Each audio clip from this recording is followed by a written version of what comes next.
Haleluya, shalom. Hari ini firman Tuhan saya beri tema beban berat jadi ringan. Jujur kita akui di masa-masa pandemi yang belum berujung ini tentu berdampak juga kepada ekonomi kita masing-masing, sehingga kita pun sebagai orang percaya banyak mengalami kesulitan-kesulitan, terutama juga dalam kesulitan ekonomi di situasi-situasi yang kurang kondusif ini. Karena itu hari ini kita akan belajar firman Tuhan supaya setiap beban berat yang kita alami, kita mendapatkan keringanan hari-hari ini, sehingga hidup kita bisa bersuka cita meskipun masalah sepertinya datang silih berganti menerpa.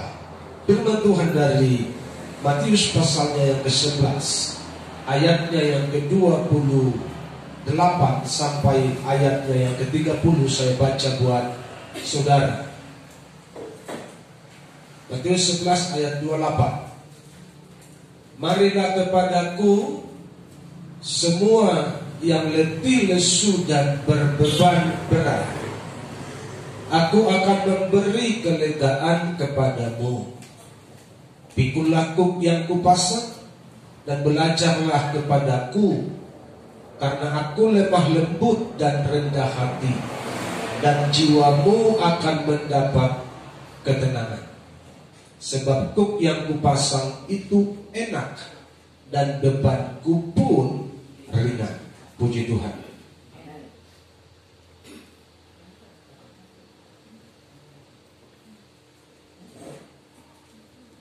Apa yang kita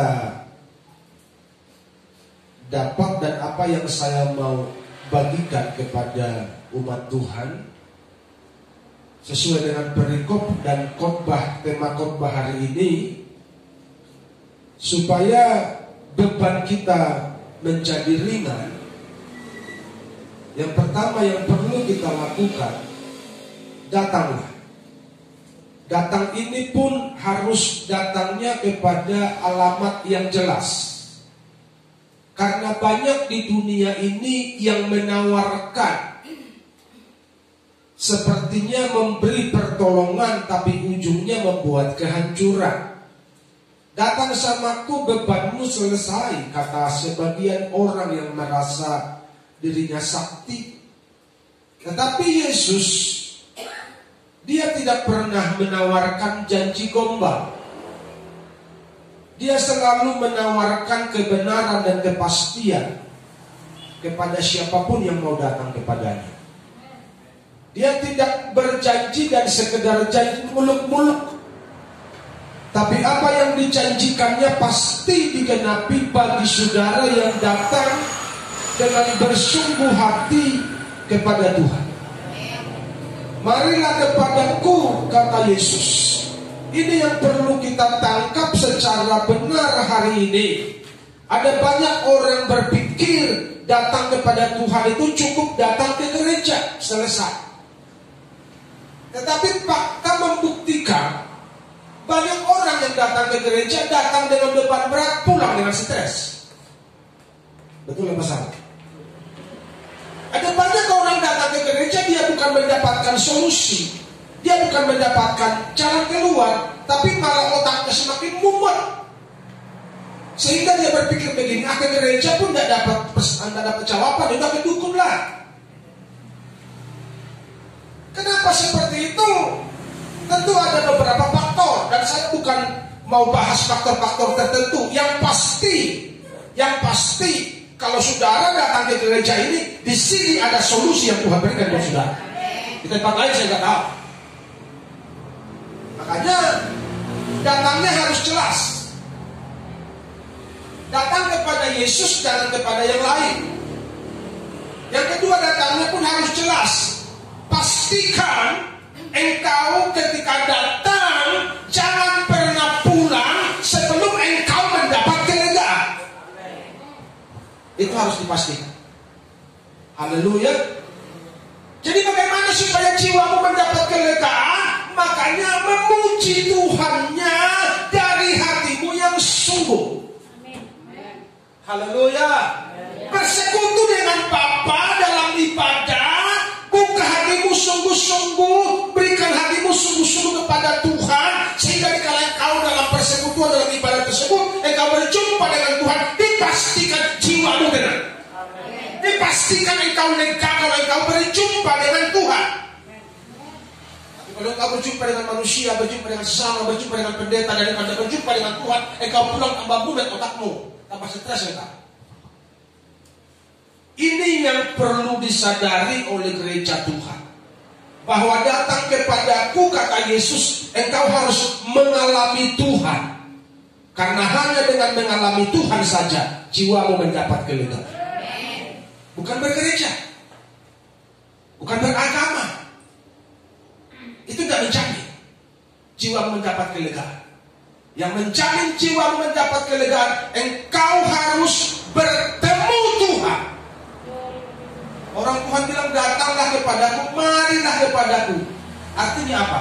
Engkau harus ngobrol pribadi, lepas pribadi, secara pribadi. Engkau harus ngobrol sama Tuhan sebagai Bapak. Bapak, gua stres nih. Kan gitu kan enak ngomong sama Tuhan. Haleluya. Haleluya. Terus Tuhan ngomong sama mu, kenapa anak kau stres? Ya Tuhan, jualan busuk kali ini gara-gara corona. Terus lu bilang deh, Tuhan, singkirkanlah corona ini. Gak mau aku, kata Tuhan. Terus gimana Tuhan? Udah kau aja yang melindungi, corona biar aja begitu. Mungkin begitu jawab Tuhan sama aku. Kan begitu. Haleluya. Udah corona biar aja, masa kau jangan ngurusin. Pokoknya dirimu terlindungi, engkau terproteksi oleh darahku. Ada malaikat Tuhan berkemah. Yang penting kau mendekati hatiku. Indah sekali kalau Tuhan bicara begitu dengan saudara. Haleluya. Emang bisa Pak ngomong sama Tuhan? Kan dia Bapak kita. Betul apa salah? Jangan cuma Bapak di teori saja. Dan dia bukan Bapak tiri yang egois. Betul apa salah umat Tuhan? Apakah saudara merasakan Tuhan sebagai Bapak tirimu? Dia itu Bapak kandung. Engkau sudah diangkat menjadi anaknya dan engkau dibeli dengan darahnya. Amazing, itu luar biasa. Haleluya. Dia beli kita dengan darahnya, saking cintanya samamu. Makanya dia rindu setiap hari untuk bersekutu dengannya. Dia rindu kita bersekutu setiap hari dengan Bapa. Makanya dia bilang dalam Matius 11 ayat 28, Roh Mahamu Tuau, datanglah kepadaku, marilah kepadaku. Supaya apa? Supaya bebanmu kulepaskan, sakitmu kusembuhkan, masalahmu kuselesaikan. Itu maksud Tuhan. Haleluya. Jadi pastikan engkau datang di jalur yang benar. Jangan di jalur yang gak jelas. Mana itu Pak datang di jalur yang gak jelas? Ya datang ke gereja, datang duduk diam, kasih kolektif pulang tanpa mendapatkan apa-apa. Itu datang di jalur yang tidak jelas. Yang mengerti katakan apa? Tapi datang di jalur yang jelas, itu kau datang dengan kesungguhan, dengan kehausan, engkau menyembah dengan ketulusan, sampai engkau menikmati Tuhan. Yang mau nangis-nangis dari situ. Bukan soal ukuran, kalau nangis jumpa gak nangis gak jumpa. Bukan soal itu, tapi sebagai ekspresi perjumpaan kita dengan Tuhan bermacam-macam. Iya. Tapi datang dengan kaku. Kebaktian juga. Mari kita menyembah Tuhan. Mata kemana-mana, menghayal. Ada yang buka HP, main HP, yang lain penyembahan, dia main HP, makanlah makanmu situ. Kalau bisa kau berubah dengan kekuatanmu, udah luar biasa kau kan. Haleluya. Haleluya. Kamu lagi menyembah Tuhan, serius lah. Amin. Karena waktunya akan selesai. Amin. Lama lagi. Haleluya. Kita lihat perang Palestina sama Israel bergejolak lagi. Itu apa artinya? Tanda-tanda kedatangan Tuhan. Iya. Betul apa salah? Betul. Itu kan Alkitab yang bilang kan? Iya. Jadi kita harus persiapkan diri. Bangsa melawan bangsa. Dan Israel itu menjadi barometer tentang kedatangan Tuhan. Iya. Makanya kita harus perhatikan, kita harus jeli akan apa yang sedang terjadi, dan olehnya engkau bersiap-siaplah menyongsong kedatangan Tuhan. Amin. Tak lama lagi Tuhanku datanglah, bawa saya masuk sana. Saya rasa mau terbang saya ke surga. Haleluya. Kenapa? Tidak ada lagi yang menghambat, tidak ada yang menghalangi. Kalau hatimu lurus, imanmu murni, pengiringanmu sungguh-sungguh, nyanyi berkentalkan merasa engkau seperti di surga. Haleluya. Ada lagu Pentakosta itu dulu. Kami masa mata, saya songona di surga doa, saya songona di surga doa. Saking tulusnya mereka memuji Tuhan, pokoknya di gereja rasanya sudah seperti di surga. Sekarang seperti itu. Makanya kalau sekarang kan ada lagu itu, suasana surga turunlah, suasana surga turunlah. Kalau suasana di surga turun di gereja ini, turun di hatimu, coba bayangkan kayak mana lagi sukacitamu. Beban gak ada lagi lah, penyakit gak ada lagi, lemas-lemas gak ada lagi. Katakan amin. Jadi kenapa engkau lemas? Karena bukan suasana surga yang di hatimu, tapi yang ada di hatimu suasana kuburan, suasana kedagingan, suasana pajak yang ada di hatimu, suasana usaha, suasana uang yang menguasai hati pikiranmu sehingga kau gelisah terus. Gak ada uang, mulai stres. Kenapa? Karena bukan suasana surga di hatimu, tapi yang ada suasana harga, suasana dolar. Kalau dolar turun naik, hatimu juga goyang. Naik. Goyang hatimu. Gitu kan? Harga-harga naik, seperti kemarin mau lebaran tuh harga-harga naik, beras naik, hatimu goyang. Naik lagi harga, naik lagi harga. Kemana nih? Jangan pusing harga naik, imanmu harus naik. Haleluya. Harga mau selangit, imanmu lebih dari langit lagi bikin. Beres masalah. Betul enggak? Sebab tak pernah berkekurangan orang-orang yang berharap kepada Tuhan. Persoalannya ada pada hati dan pikiranmu hari ini, sehingga pikiranmu ponjok, sesak. Pikiranmu sesak dengan masalah dan persoalan karena engkau kadang datang kepada Tuhan pada jalur yang tidak jelas. Engkau hanya datang ke bagian sektor muka. Semoga di sini gak ada yang begitu. Haleluya. Jadi mereka datang ke kebaktian hanya untuk sektor muka. Ini loh Pak Pendeta, muka aku kebaktian, lu tandanya aku jemaat di sini. Lu udah ke sini pun belum mati kau layanin. Kau gendai kalau kau suruh kau suruh bagaimana orang mati hukum itu ya? Tapi sekali. Kalau keluargamu suruh aku mengendai kau, walaupun kau bukan jemaat, ku layani. Karena memang itu tugasku. Jadi nggak usah sektor muka. Kalau mau datang ke Tuhan di sini, sungguh-sungguh. Amin. Haleluya. Datang setor muka 2 kali setahun, kan masih cuma dikasih punya, udah muka. Ada lagi yang paling aneh. Di luar sana saya dengar, Pak itu katanya jemaat Bapak, udah gak pernah ke gereja 4 tahun, tapi kalau sama orang dia ngaku jemaat dikasih karunia.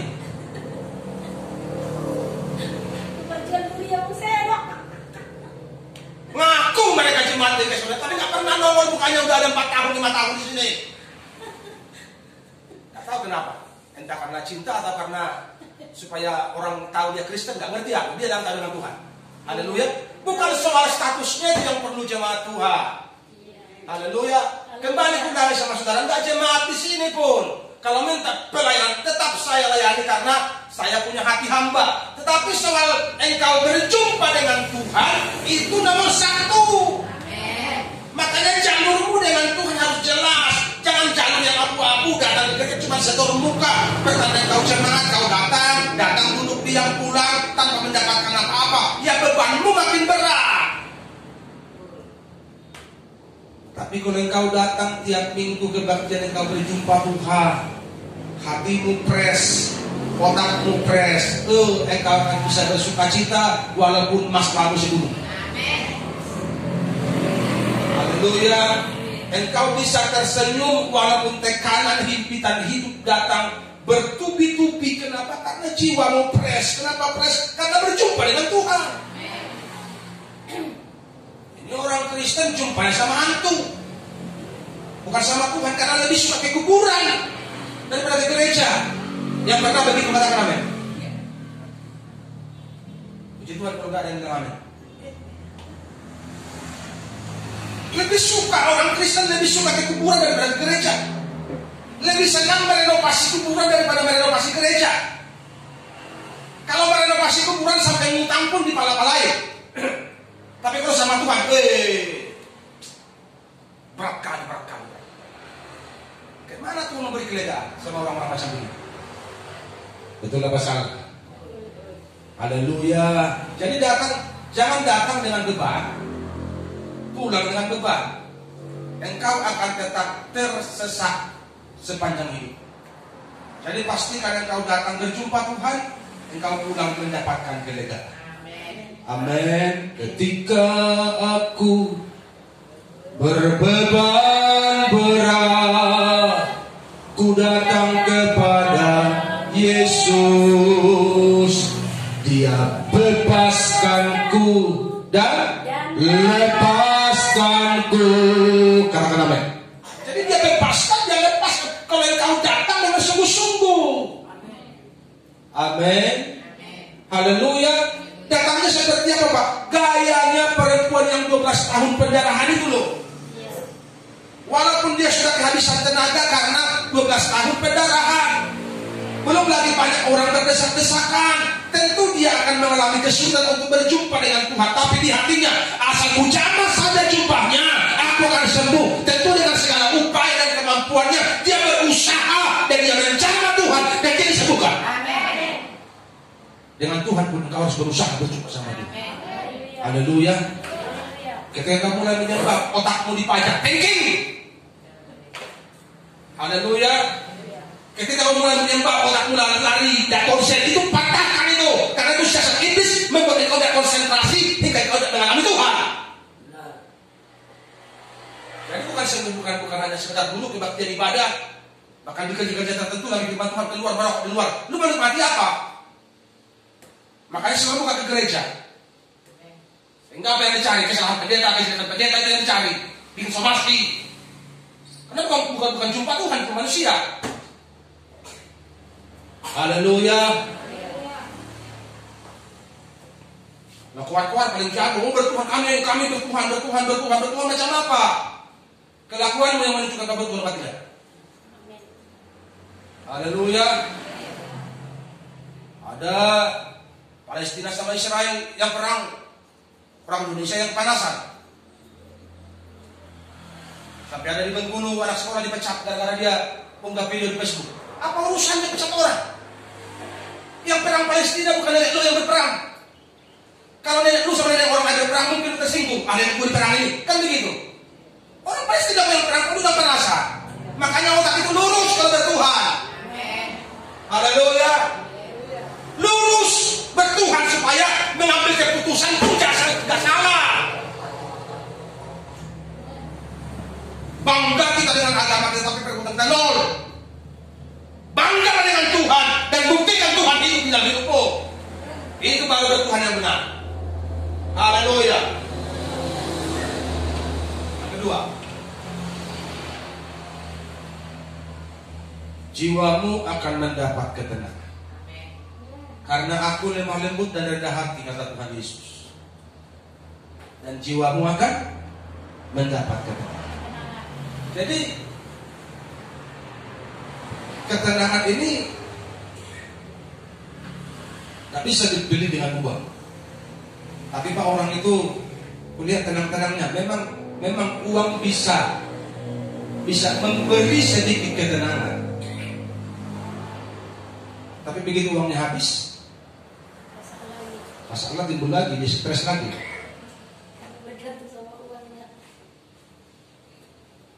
Dan kalau kau dekat Tuhan, hanya dekat Allah saja aku tenang. Ini bukan bicara soal ada uang atau tidak ada uang. Karena itu bukan lagi ukuran. Anak Tuhan itu imannya nggak diukur karena keadaan. Haleluya. Imanmu itu nggak boleh diukur oleh keadaan. Kalau engkau semangat, merasa tenang, merasa gembira, happy ikut Tuhan karena uangmu banyak, orang dunia paling jago itu. Betul nggak? Iya. Tapi kita tahu susah. Meskipun saya susah menderita dalam dunia, engkau susah menderita, tapi imanmu berkobar-kobar. Ini baru the best anak Tuhan. Amin. Haleluya. Dan yang seperti itu yang sedang dicari Tuhan hari-hari ini. Karena kita kan sedang masuk dalam zaman penampian ini. Kita sedang ditampi, kita sedang disortir, supaya yang diselamatkan itu orang-orang yang telah berhasil sampai kepada garis akhir. Haleluya. Ketenangan jiwa itu sangat mahal. Dan bagi sebagian orang, masalah beban berat akan membuat mereka cemas dan galau sehingga tidak ada lagi damai. Itu bagi sebagian orang yang tidak ngerti.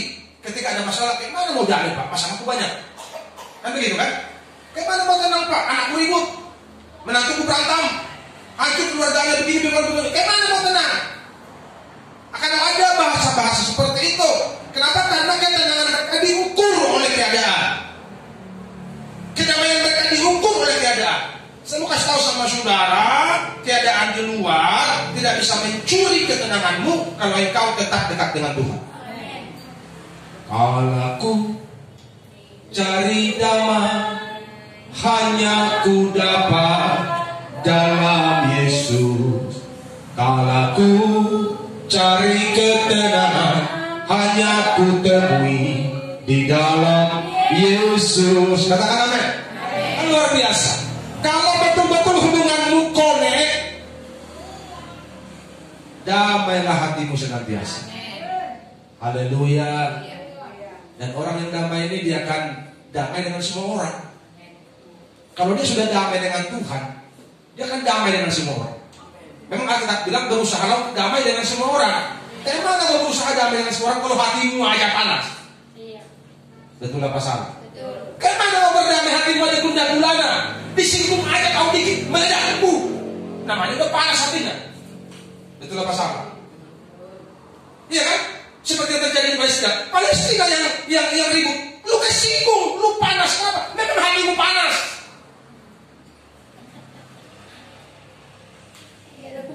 Kita orang Kristen mau Israel mau perang, urusan mereka lah itu. Bukan urusan kita itu. Yang perlu kita urus di dapur kita masing-masing. Iman kita harus kita urus. Kalau kita punya uang untuk Israel, lagi damai, pergi ke Israel, lagi perang, dia jangan pergi supaya mati. Kan beres. Betul begitu kan? Kalau kita mau jalan-jalan tuh, mau apa namanya, holiday tour, kalau kita punya uang, ya lihat situasi, lihat politik, lagi damai, lagi aman, tak perang, dia berangkat ke Israel. Kalau lagi perang, jangan berangkat dong. Nanti lu bilang mati syahid, goblok lu. Udah tahu perang, udah tangin, bukan mati syahid itu, mati goblok.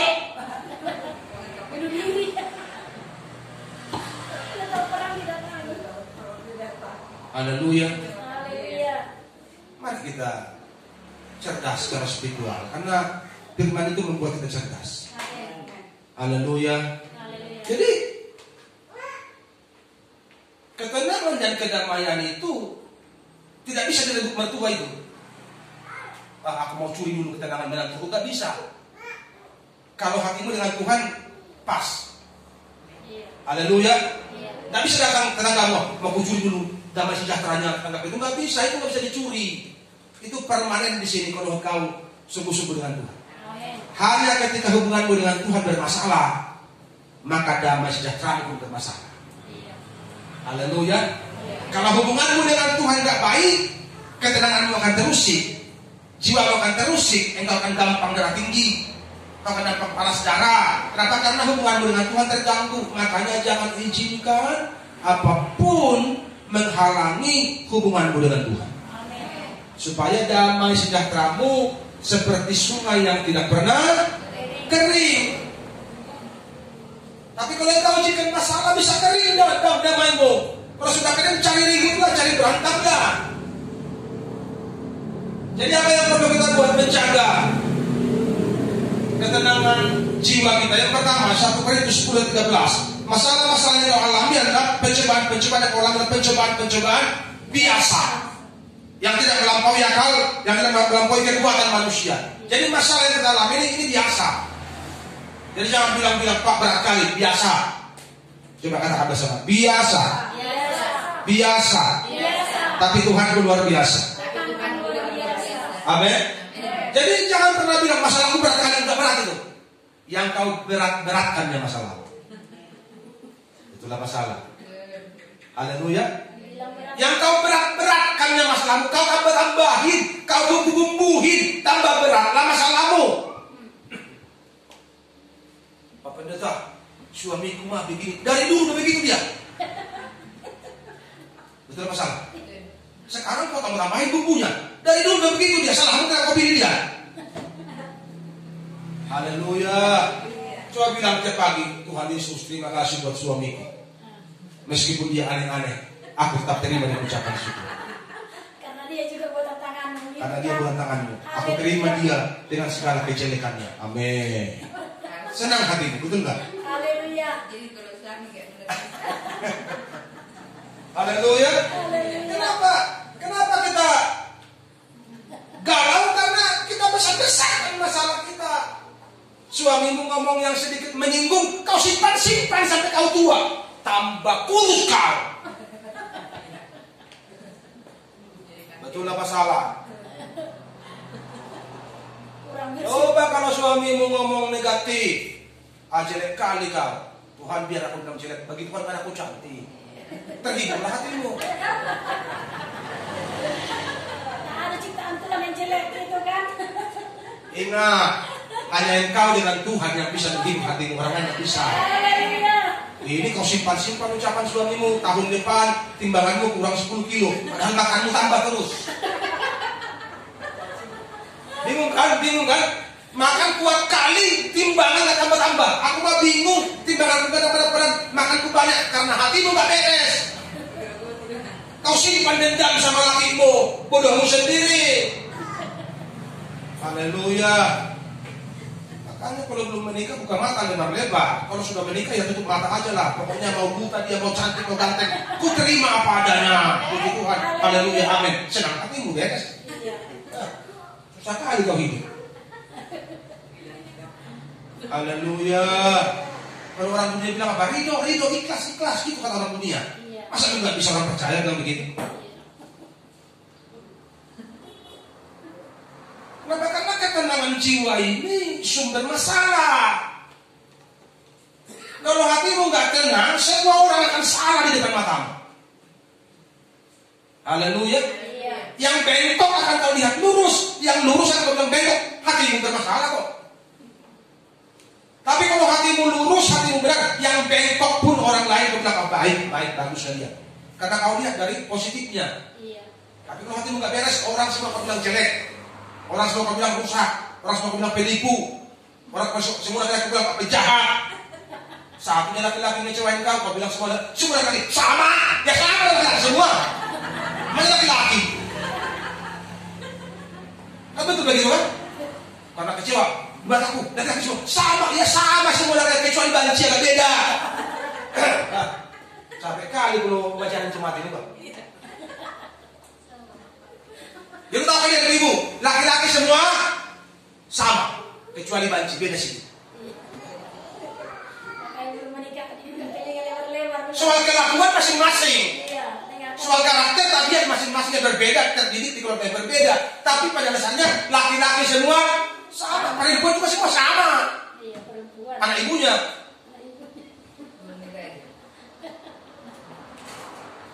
Jadi sadarlah hari ini untuk mencari ketenangan jiwa itu pencobaan-pencobaan yang kita alami adalah pencobaan-pencobaan biasa. Kalau suamimu jahat, biasanya itu. Haleluya. Kalau dia kurang tanggung jawab, biasa. Jangan resapin terus setiap hari masukin di hati, tambah kurus nanti lah. Cepat mati dia kawin lagi. Betul enggak? Nanti mama Kibla yang mencuri anakmu kan? Padahal Padahal engkau selama hidupmu gak pernah kau cubit. Begitu nanti punya mati, dia dicubit terus. Begitu bapaknya mau pulang, disiram sama nasi kepalanya. Pak, aku lapar. Mana lapar kau? Nasi banyak ini berantakan ke bapaknya. Padahal karena sengaja disiram bapaknya kan, namanya mati. Supaya gak dirawat mama tiri, anak-anakmu sehat gak terus. Gak ada yang ngapain kan? Ketahuan suaminya pada kurang-kurang.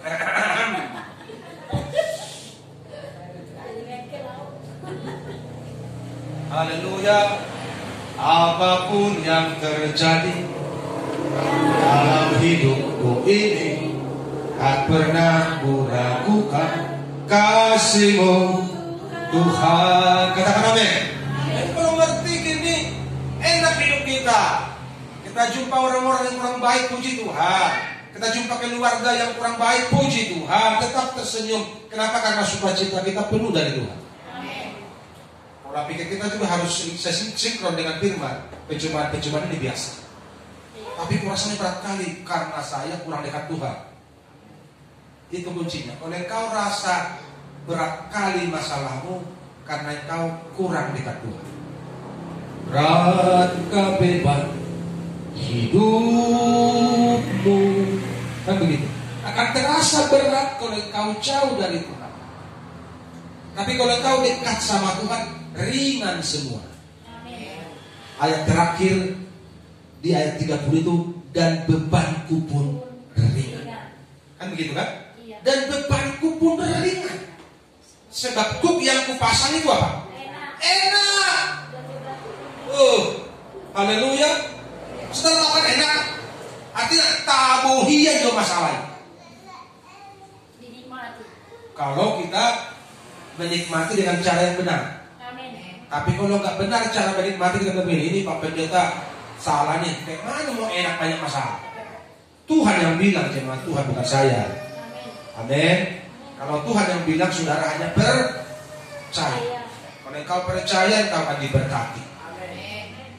Yakobus 1 dikatakan, berbahagialah engkau yang jatuh ke dalam pelbagai pencobaan. Anggaplah sebagai suatu kebahagiaan kalau engkau jatuh ke dalam berbagai pencobaan.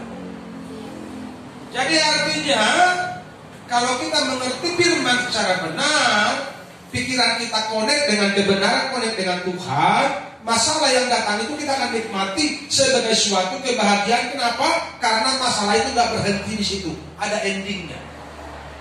Ada endingnya. Karena kita bilang dalam kitab Yakobus, lewat masalah itu kita akan beroleh ketekunan.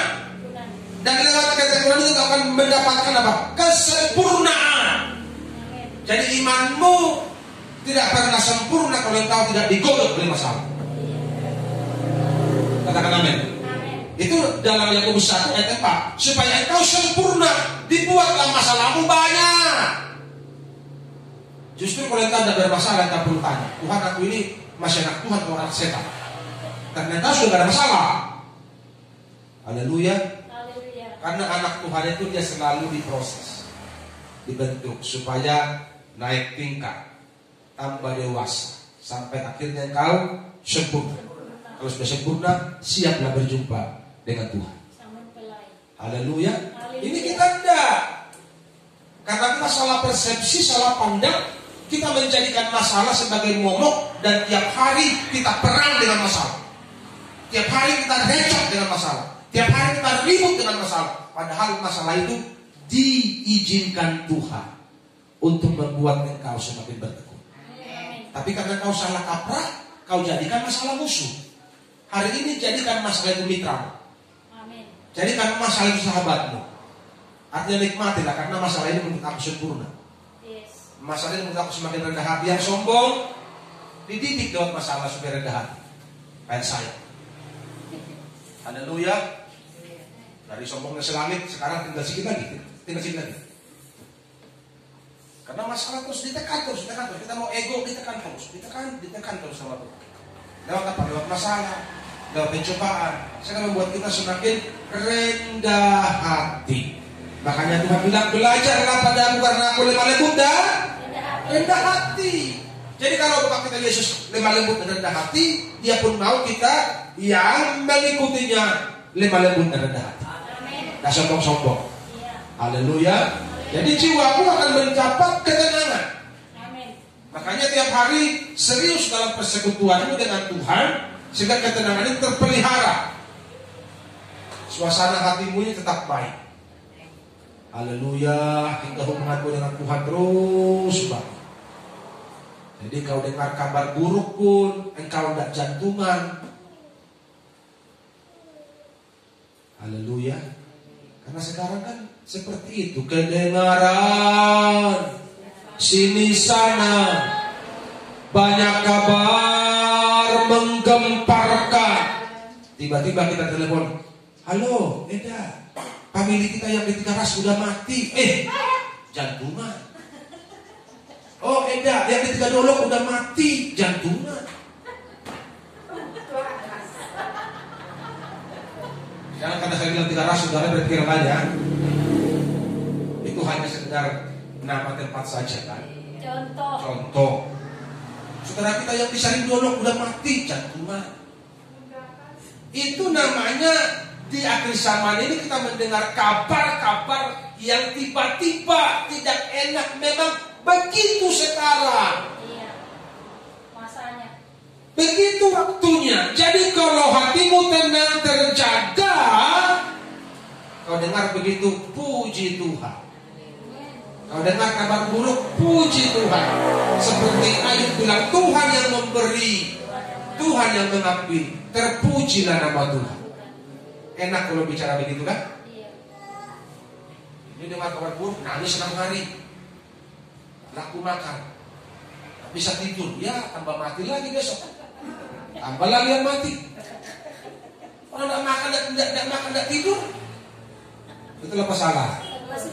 Tambah susah yang ngurus. Haleluya. Mari kita sadar.